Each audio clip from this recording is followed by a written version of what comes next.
this is an iHeart podcast. Guaranteed human.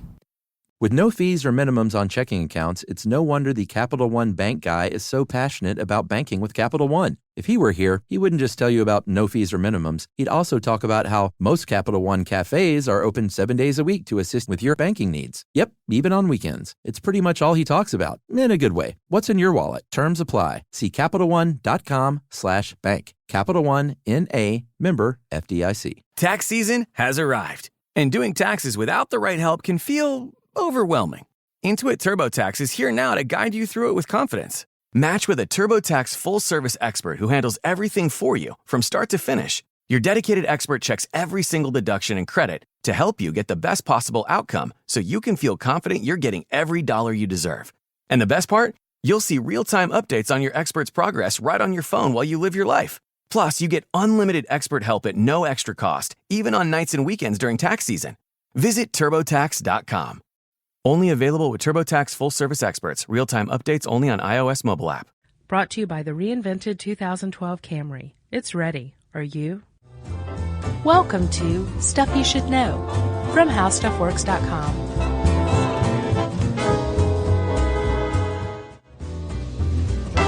Hello, and welcome to the podcast, the Swingin'est podcast on iTunes. Is it? Yeah, it's Stuff You Should Know. Right. I'm Josh Clark. There's Charles W. Chuck Bryant. In the flesh. We're both wearing robes and mustaches. Right. Swinging. Yeah. Swinging, Chuck. As in to swing. Yes. Do you have you ever heard of swinging? Yeah, I think I told the story once about the Atlanta Swingers Club was very close to my phone number. Club.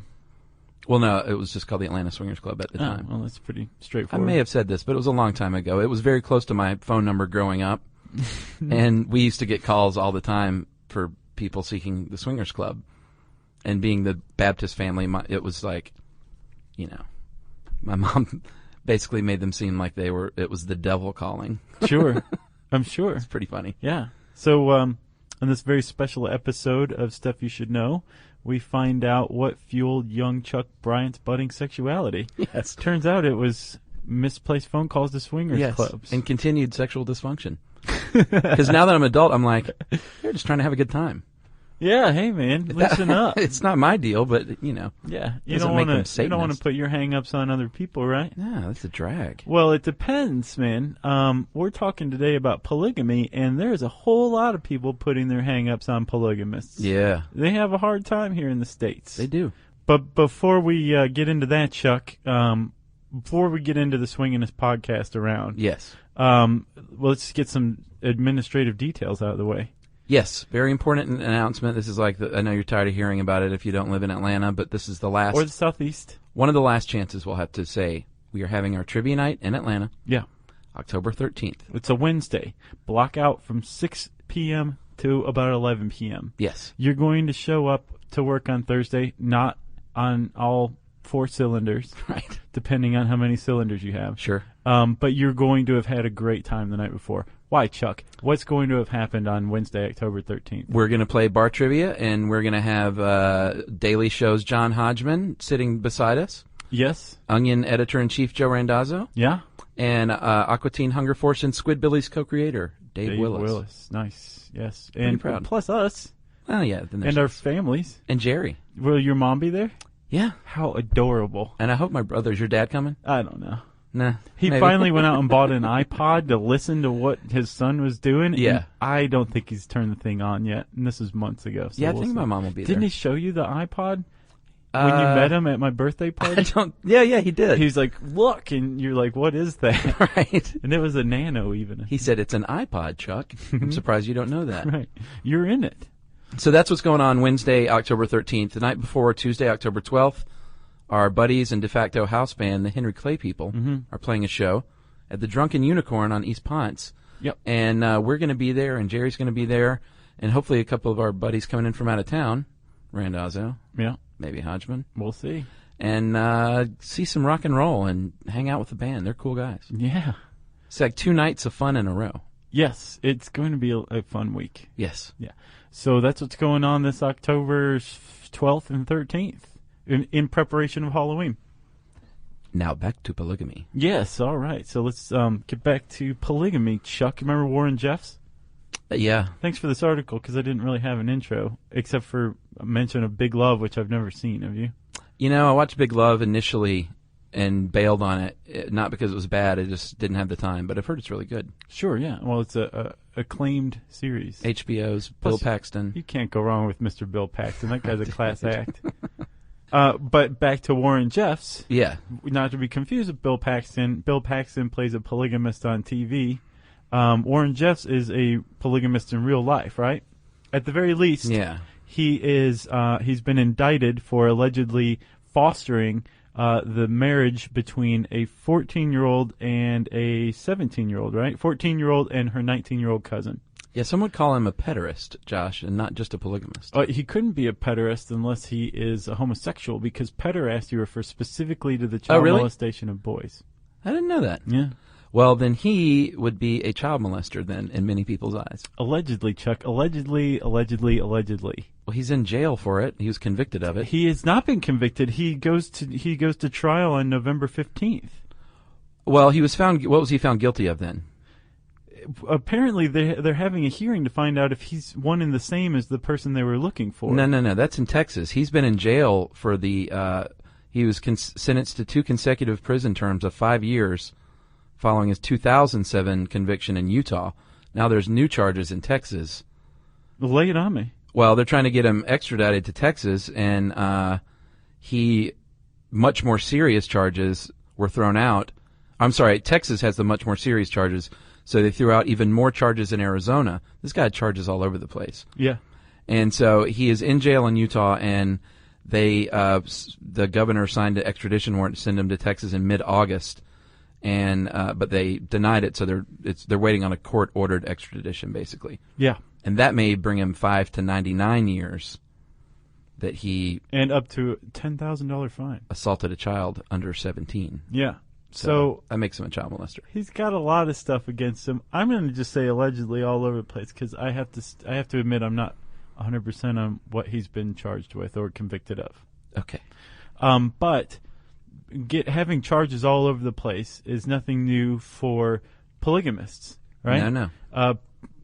Jeffs is the leader of a sect of Mormonism called Fundamentalist Mormons. Yeah.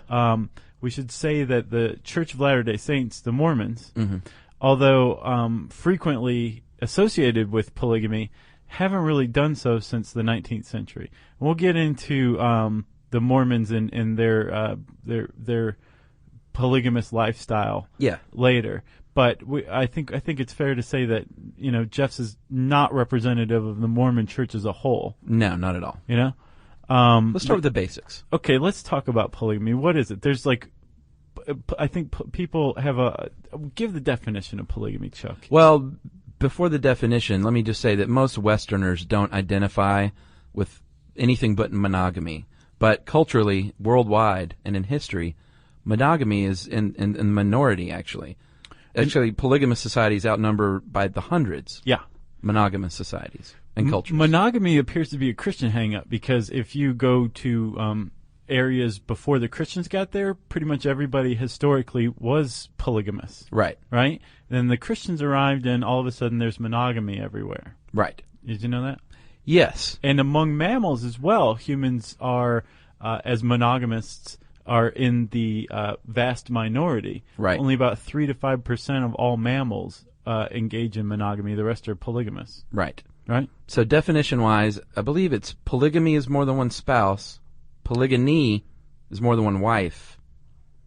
Correct? Yes. So polygamy doesn't attach gender or legality to it. It's just... Right. Right? And then polyandry... Yes. Is a woman having more than one husband. Which Jerry, beforehand... Jerry was like, but it's He's like, well, it's not like women can have more than one husband. Wrong. Yeah, especially if you are a member of the Nienba people in Nepal.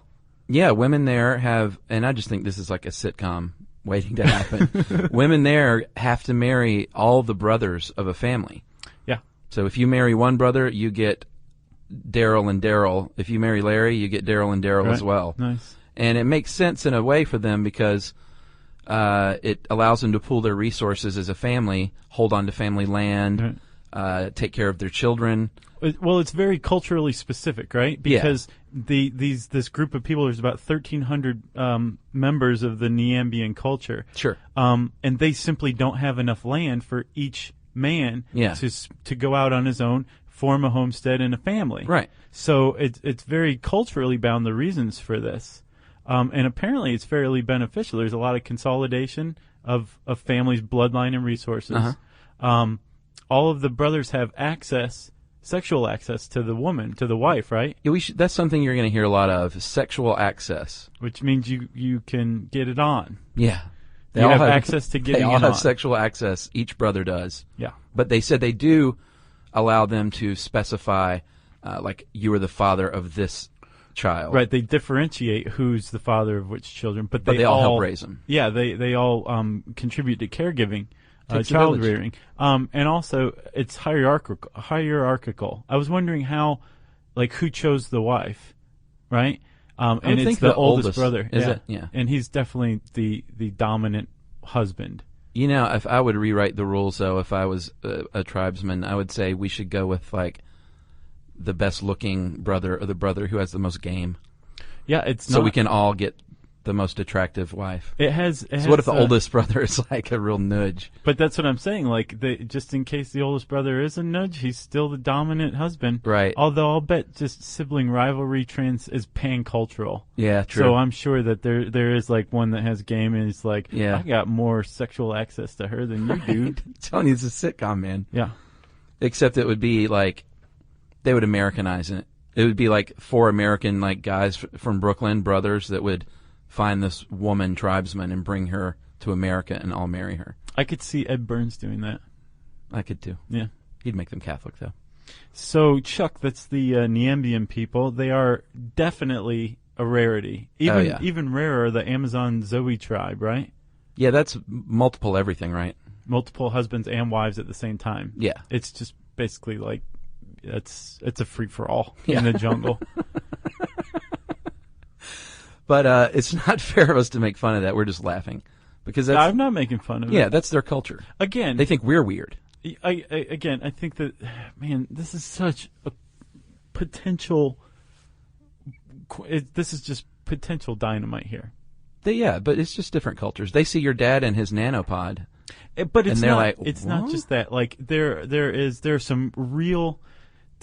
very real social, like as in society, and biological benefits to polygamy. Sure. But there's also some very negative social and personal drawbacks to it, right? Yeah, we'll get to those too. Yeah. So, what are we going to talk about? Well, who else does it? Well, we'll continue with the nomenclature just so we know. There's also bigamy. Right. That attaches legality to polygamy. Yeah, bigamy is the law. It's when a man illegally marries more than one woman, and that is definitely illegal in the United States. Well, it's the practice of polygamy in a place where it's illegal. Like in the United States, you can't practice polygamy, except I think there's very small pockets in like Utah and Arizona where it's actually legal. Oh, really? Yeah. Colorado City, Arizona, I think, is one of like 2 places in the country where it's actually legal. But federally, it's still illegal, right? I don't know. Yeah. I have to say. But say like in Georgia, if there's no such thing as polygamy, there's only bigamy because polygamy is illegal. See? Yeah. Okay. No, I get it. I just wanted to make sure. Bigamists oftentimes are accidental bigamists. Like they will marry before their divorce is complete. Yeah. But there's also, and they called it rare, not as rare as you'd think, when the dude leads a double life and literally has 2 families. Mm-hmm. And it's rare like according to the population, but if you look up in Google News search, you'll find plenty of it. Or listen to the Grateful Dead song, Friend of the Devil. That'll give you the right idea. That'll get you on the trolley. That's one of the few Dead songs I like. Is it? Mm-hmm. It's a good one. I like Easy Wind. Really? Yeah. And what is polyamory as being in love That's with just more than one person? That is just I don't get that. Communal, familial living where everyone has sexual access to everybody else. There's not necessarily and usually isn't any marriage involved, but it resembles like a polygamist household in that there's like a group of people all contributing to the raising of children. And probably in most cases there would be a differentiation of whose kid is whose. Yeah. But it's like a mini taking a village to raise a child. Again, I don't know how good this is necessarily for child rearing. Yeah. We're not going to make that call. But we can say there's a study in Malaysia that's emerging as brand new. This thing was just published in July, and it's a groundbreaking study actually. Malaysia it allows polygamy among its Muslim population. Yeah, because it's Muslim law that you can have up to 4 wives as long as you can care for all of them equally and treat them all equally well. And apparently that's like what you're supposed to do. That's not always the case, but I think like a significant portion of the children in polygamous households in this Malaysian study, there's something like 1,235 people involved in the study, and 523 of the children in the households, so like a significant majority of the children said that they wouldn't engage in a polygamous lifestyle, really, even though they're Muslims, right? Once they marry. Interesting. Yeah, so I don't know how much that will change as they get older, though, especially as, status is attached to it. Well, the article here said that Westernization, like younger Muslims, think polygamy is kind of old-fashioned. So maybe that had something to do with it, too. Yeah, could. And I'm sorry, I got that wrong. 523 children were involved in the study. 90% of them said that they wouldn't engage in polygamy. Yeah, that's overwhelming. Yeah.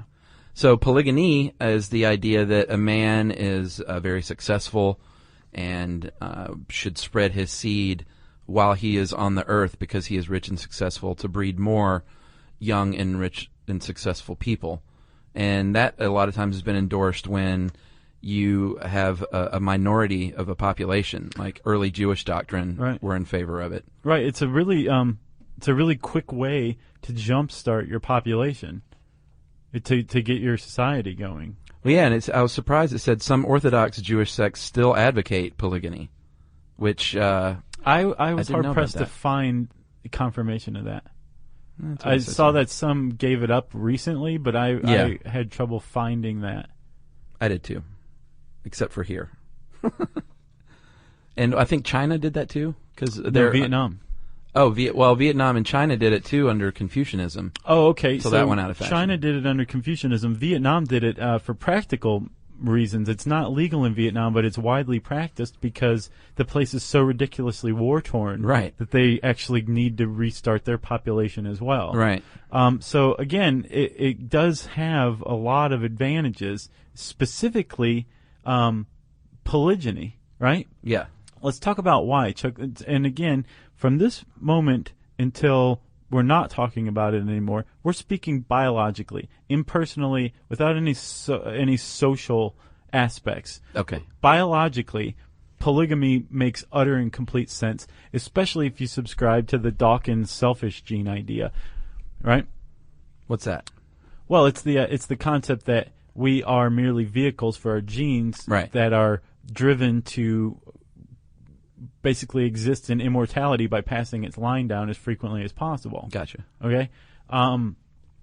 Through polygamy, through polygyny, I should say. Is it polygyny? Polygyny. I've been saying polygyny. Sorry. You could probably say it both ways. I just think we're confusing people. Through polygyny, with the GN, a man can reproduce far more frequently.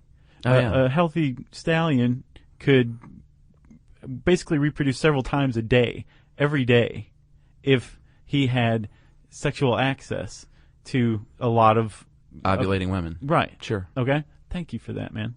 A woman can only reproduce once every 9 months after becoming pregnant. Right. And she may have twins, triplets. Naturally speaking, octuplets are the result. They're a product of modern science, of fertility drugs.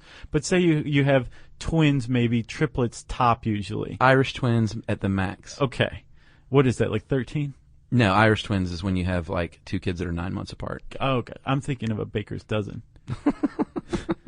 So Chuck, polygyny makes sense in that if you want to build up your population a bunch, have a bunch of ovulating women and guys to reproduce with them, right? Sure. So it makes sense biologically, but socially, it's a catastrophe. Yeah. Right?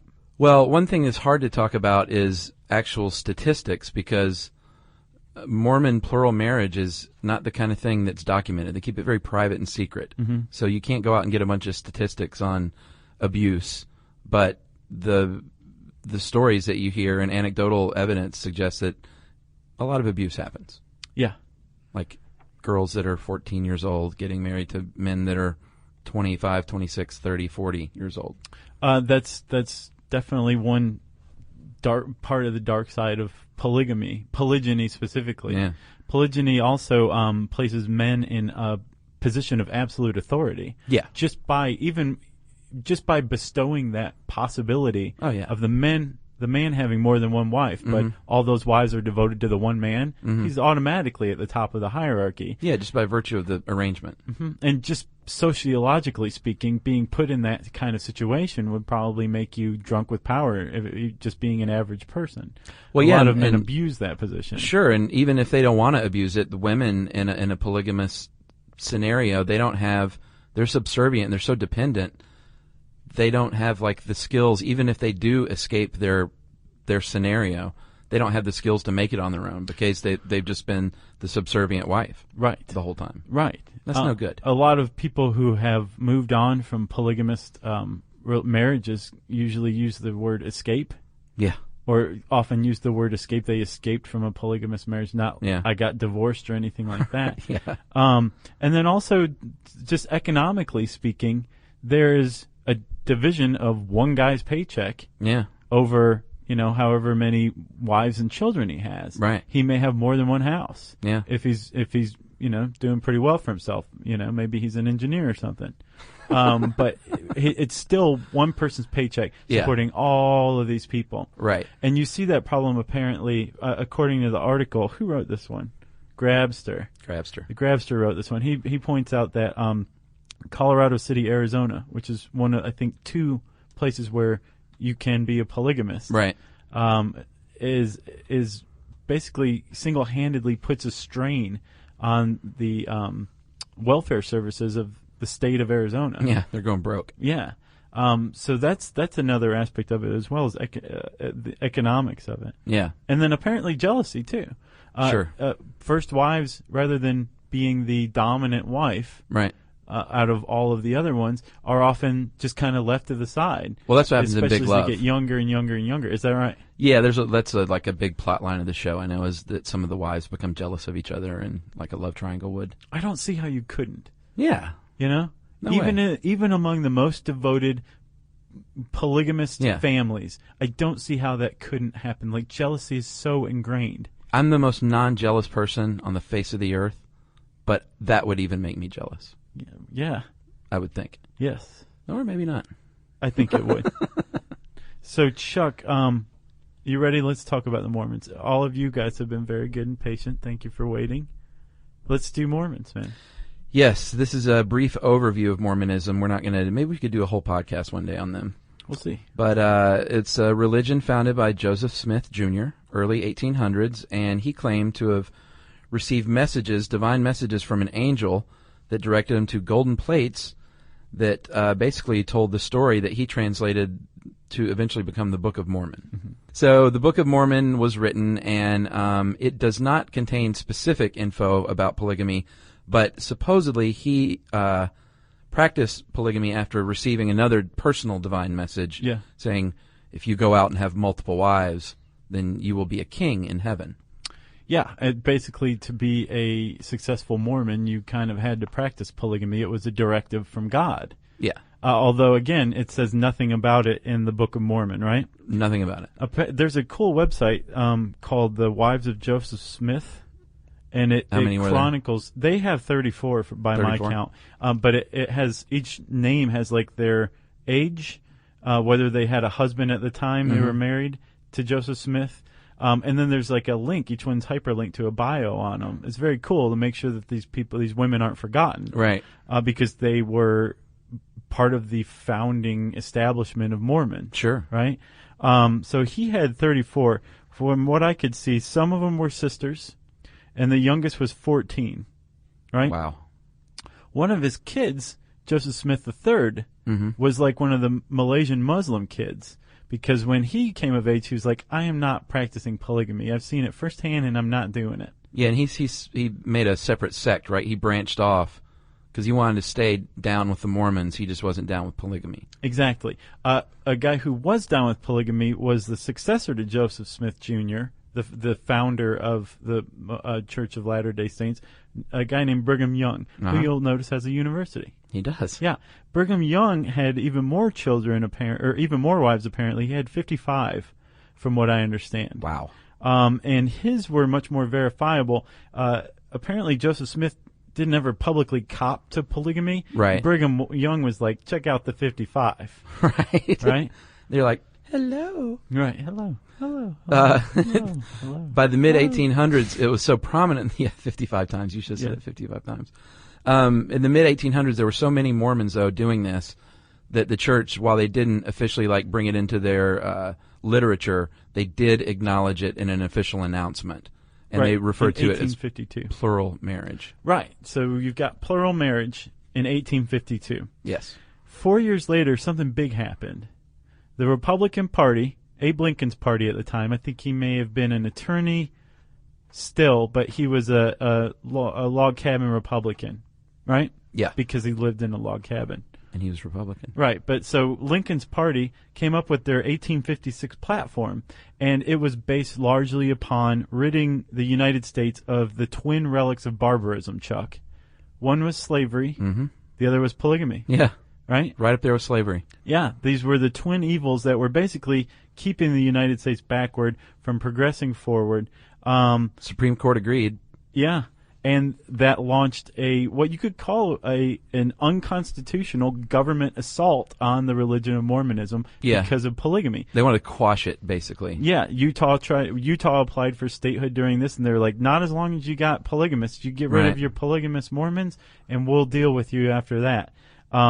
They criminalized cohabitation, right? Yeah. What else? They prevented you from voting or holding office if you were polygamist. That is so illegal, it's ridiculous. I know, and they actually froze church assets. That is even more illegal. Confiscated their property. Yeah. So they really persecuted the Mormons based on polygamy. Yeah. And whether you agree with polygamy or not, the United States government and eventually the government of the state of Utah really, really went after them for their practice of polygamy. Well, yeah, and that's why the Church of Jesus Christ of the Latter-day Saints, they were having so many problems, and they wanted statehood and all that they, in 1890, said, you know what, we've had another revelation, and we're going to change that doctrine, so can we be a state now? Right, and they said, yes, you can be. They set up specific laws there, though, that they didn't do in other states. Oh, if you were caught, as far as the Mormons were concerned, after I think 1890, when they said that they had that other revelation, right? They said if you were caught practicing plural marriage, you would be excommunicated from the church. And some people said, well, you know what? You can't excommunicate us if we form our own sect. And from that was born the Mormon fundamentalists, who still practice to this day. Warren Jeffs is a Mormon fundamentalist in his group. And they believe that Joseph Smith Jr. had a divine revelation, and they believe that they will be kings in heaven if they have multiple wives. Right. So there's some defense to this among Mormon fundamentalists. One, I don't buy it. No. One is that if you have more than one wife, you are less likely to philander. I don't buy it. No. That's just I doesn't think make you any would be sense. more likely to philander, wouldn't you? I don't know. I mean, to me, and I've been around cheating and seen it and stuff like that, I think you're going to do that or you're not. Doesn't matter if you're single, if you're married, if you're have 3 wives or 1 wife. You're either a cheater or you're not a cheater. But I think that there is I think socially, structurally, that absolute power makes you more of an arrogant person. I agree. And I could see a person, because cheating is a choice. You either do it or you don't. You make the decision not to do it, or you make the decision to do it. Right. I think Everybody that you wants could- to. I think that you could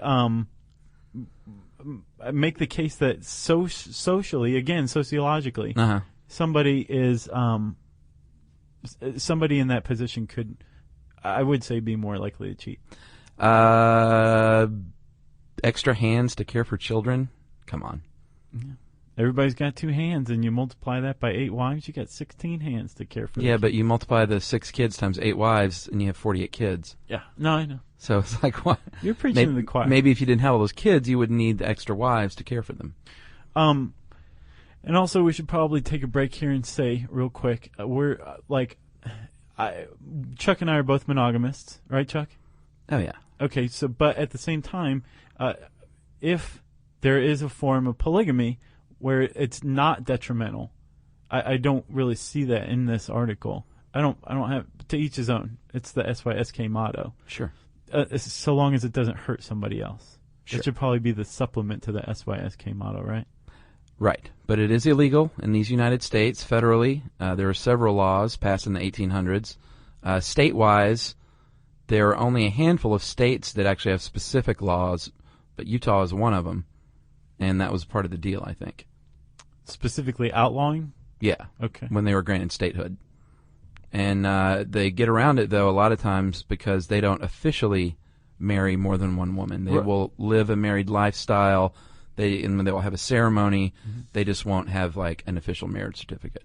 Right. They'll be married by the church in the church's eyes. Exactly. Right. There are other ways to do this too. There's that whole cohabitation thing. It's pretty hard to prosecute. And until 1953, polygamous families, groups, were raided by the police routinely in the Utah and out west. And then in 1953, this one raid had there was a backlash against it because the media published pictures of children being sent off to foster homes and wives being left without husbands. Right. And all of a sudden, sentiment turned a little bit against raids on polygamous families. Right. So I think the rest of the United States is very confused on how to approach polygamy. Yeah. So, okay, Chuck, anything else? I just do have one little funny thing about our trivia night in Atlanta. Oh, wait, October about 13th. polygamy. Oh, no, I got nothing else on that. I do have one more thing. Oh, you do? There is, there's been established a couple of things about the benefits of monogamy. Uh-huh. STDs, however they've developed, deter polygamy. Okay. Right? And there's actually a genetic or evolutionary basis to monogamy. You have more sexual access to one person. Right. So you may be only be able to reproduce 9 months at a time. Right. But you can do it many, many times. Right. During your reproductive years, and your the caregiving for those children will probably be of higher quality because you're a cohesive family unit. Okay, so that's my little thing. That's your last bit? Yeah. What do you have about our trivia night? I forgot to mention this, but Matt Frederick of Stuff They Don't Want You to Know fame came by, and apparently there was a former NORAD employee named Stanley Fulham who claims that on October 13th, the night of our trivia, in major cities over the United States, massive UFO fleets will be overhead sending us warnings about global warming. That's awesome. And I said, is this guy a crackpot? And I overheard this conversation. Matt said, well, he worked for NORAD. Like, that means, like, there's no way he could be a crackpot. Right. Of course, he said it with tongue firmly in cheek, but we hope. I think that's just yet another reason. Come out October 13th, because we're on the roof of this joint. Yeah, and you'll be able to see some UFOs that are broadcasting messages like global warming sucks or save Newt the polar bear, that kind of stuff. So I just think that's a great reason. Leo was right. So people are out there, they're like, I wouldn't want to come to that trivia, but I would love to come see a UFO overhead. Yeah. That's like, we just doubled the number of people who are going to be here. I think so. Yeah. Actually, it'll be that girl from Saved by the Bell, the college years. I don't know who that is. She had her big film break in Independence Day. She ran up to the top of the roof in L.A. and had that sign, was cheering woo at the beginning of Independence Day, and then pow. Gone. Maybe she'll be at our trivia event. Let's hope so. All right, if you have anything you want to let us know about, you know what? If you are a member of a polygamist, polyamorous, bigamist, or swinger family? Seriously, we're very curious. Is there any way that polygamy can be beneficial to a family union? If you have personal experience with this kind of thing, send us an email. Seriously. Let us know. You can send it to Stuff Podcast. Wait a minute, Chuck. We never even said anything about the search bar. We shouldn't even be here right now. You ready? Mm-hmm. Okay. If you want to know more about polygamy, Yes. you can type that word in, Polygamy, right? Into the swing and search bar? Swing and search bar at howstuffworks.com. Now, if you want to send us that email, you can send it to stuffpodcast@howstuffworks.com. For more on this and thousands of other topics, visit howstuffworks.com. Want more How Stuff Works? Check out our blogs on the howstuffworks.com homepage. Brought to you by the reinvented 2012 Camry. It's ready. Are you? The NFL playoffs are here, and Wild Card Weekend powered by Verizon is in full swing. Man, it all comes down to this. The stakes are high, hopes are higher, and everything is on the line. My goodness! It's win or go home, and every moment counts on the road to Super Bowl 60. It's a touchdown! Wild Card Weekend powered by Verizon. Through Monday, visit watch.nfl.com for the full schedule. These days, it seems like AI agents are just about everywhere you turn, every field and every function. But without identity, you can't trust they'll serve your business instead of jeopardizing it. Fortunately, Okta helps you get identity right by securing your AI agents' identities, giving you a single layer of control, a single standard of trust. So whether an AI agent supports a single user or your entire enterprise, with Okta, you'll turn risk into opportunity. Secure every agent. Secure any agent. Okta secures AI. This is an iHeart podcast. Guaranteed human.